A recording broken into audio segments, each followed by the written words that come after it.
Hello everybody, this is Derek, aka No One on YouTube. Thank you for clicking on my video, and I'm going to go back to the warning. Now the warning as a band, so that means all of them. So Pau, Ale, and Danny. So because the last two that I did was just Danny Villarreal doing a couple of covers of, one was Black Sabbath Sweet Leaf, and then the other one was AC/DC's Back in Black with Orianthe. So if you haven't seen those, go into my warning playlist, and they're in there. My warning reactions playlist, that is. So then I saw this one because I've been reacting to a lot of their older stuff because of the UMG and the copyright and all of that stuff. Now that's just for YouTube. I am gonna start doing reactions to their newer stuff, but those aren't going to be posted on YouTube. Those are going to go straight to my Patreon. So if you'd like to join my Patreon, you'll have access to all of the ones that I just can't post up on YouTube. So this one is a cover of the Foo Fighters, the song The Pretender, and this says Out of the Basement. Now in the description it says, this is our tribute to Foo Fighters, a band that truly inspires us, and we decided to get out of our basement as we prepare to enter the studio to record our first album. So Danny was 15 years old here, Pau was 13, and Ale was 11. So very nice. So let me just get myself a little bit ready here. Okay, I'm ready. So let me full screen this and we'll get busy. We'll get busy with it. All right, let's go.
So right from the start and right out the gate, well, not necessarily right out the gate in the sense of, because they started out, obviously had that smooth, slower tempo, but then bang, and Pow's just boom, boom, boom, boom on the drums. I love it. The bass is loud in your face, or in my ear, and Danny is just ferocious in her vocals. And I've said this before, it's very hard to do lead guitar while you're singing. It's one thing to do like some bar chords or some regular chords, but to do scaling is just a whole different monster when you're trying to sing. So you really have to practice, and eventually it's muscle memory that will help you to do that. I can't do that. I can do like chords and do vocals, but I can't I'm not a lead guitar player anyways, but even if I was, I wouldn't be able to concentrate on vocals and doing the strings. But anyways, I just wanted to give those thoughts right away. Let's just kind of like go back. You can see the intensity in Danny's face here. Let's go.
I'll put this back a little bit, but just wanted to say that they all sounded tight and cohesive as they were all harmonizing in the chorus. That was fantastic. And it just as I was listening to them, it just brought up, I keep saying how I'm loving all these different girls and females and bands today that are just carrying the torch of previous bands that were made up of females, whether it's from the 70s like the Runaways, whether it was, let's say in the 80s it was Vixen, the 90s you had more, you had L7, Babes in Toyland, you had Bikini Kill, also, if anybody remembers the Donnas, I used to love the Donnas, and they kind of, and here, have a little bit of that punky vibe from the Donnas back in the day. And then of course, by 2000, you got a little bit, you got Kitty, which was more metal and, new metal. And then the second album onward was kind of more towards, death metal vibes. But, so I totally appreciate all these different artists that I've been reacting to lately and not comparing them, but just enjoying each one for who and what they are, whether it's The Warning, whether it's Liliac, whether it's, some of these other females in rock, punk, metal, whatever. So I'm loving it. So let's just kind of go back again because I interrupted the vibe and I don't want to do that.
Great drum fills by Powell.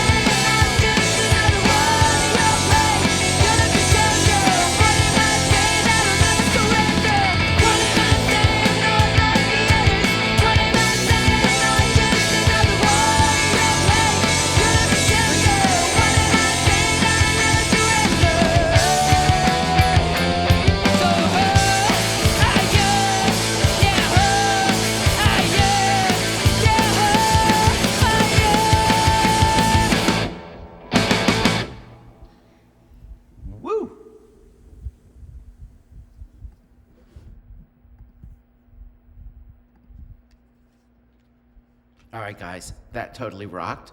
Hold on one second.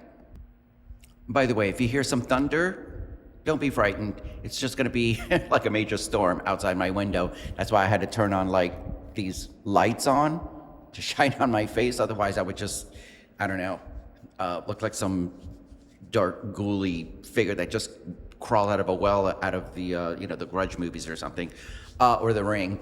But anyways, I loved that. I loved that. And they were just so tight even back then, So this was released January 26th, 2016, and it has almost 3.3 million views, and that's just fantastic. It was a great cover, and I loved hearing them play because I've heard them play in a punky style. In particular, from what I remember, there were a few songs in the Queen of the Murder scene where there were like some punky elements to it, and I loved it, right? So obviously, because this is the Foo Fighters, and it's an early Foo Fighters song, so it was, in that grunge, alternative, punk era, I guess you could say. When you had the Offspring, Green Day, and bands like that, and then you had the Foo Fighters. After what happened with Nirvana. So I loved hearing them playing in that style, and they can play it effortlessly. The bass again was just boom, boom, boom, boom, boom, boom. Pow was pow, pow, pow, pow on the drums, and Danny was killing it on the vocals, and of course on the guitar. I mean, they were all so tight. I love this. This was awesome. And so again, I just want to say that I'm going to continue to do the older stuff so that it doesn't have any issues on YouTube. But I am going to start doing the newer stuff. I mean, it's just not going to be on YouTube. So I'm going to have them posted up on my Patreon. So for, a few bucks a month, if you join me on Patreon over there, then you can have access to all those videos, the exclusive Patreon videos, as well as all the block videos from YouTube that had to be moved over there. And so I really do hope that you will help me to grow on Patreon as well. And I also have an Instagram, and if you follow me on Instagram, you'll be able to send me direct messages. You can DM me on there because you can send me a message on Patreon if you join Patreon as well, but only text messaging, which is really weird. Like, they don't allow you to send like a photo or an audio message, whereas on Instagram, you can send photo messages, you can send audio messages, and I think video messages too. So, so I want to encourage everybody to follow me on Instagram. The No One Entertainment Instagram is going to be in the description. However, as far as I think Phoebe wants to get into the action here, but hey Phoebe, listen, I forgot what I was going to say. The link to the original video is going to be in the description, and then I'm going to have the warnings, socials, and websites in the description as well, so you can go follow them, press like and subscribe to them, and go support the band, buy merchandise, go see them in concert. That's because a reactor in no way replaces the original content. We're just here to kind of put the content out, and then to encourage you guys. We just give our observation, and we share music together, but ultimately this is to say go support them. And especially for any of my new subscribers, I hope that you enjoy watching this reaction as well. And for all of you, if you enjoyed watching this reaction, I hope that you press like, I hope that you subscribe, and I hope that you will share the video with your friends, share it on social media platforms. And also, again, if you'd like to make a request, the PayPal link and the Buy Me a Coffee link will be in the pinned comment down below, and that will help to support me and support the channel so I can continue doing this. And I appreciate all the support that you guys give. So thank you very much, and I will see you all very, very soon.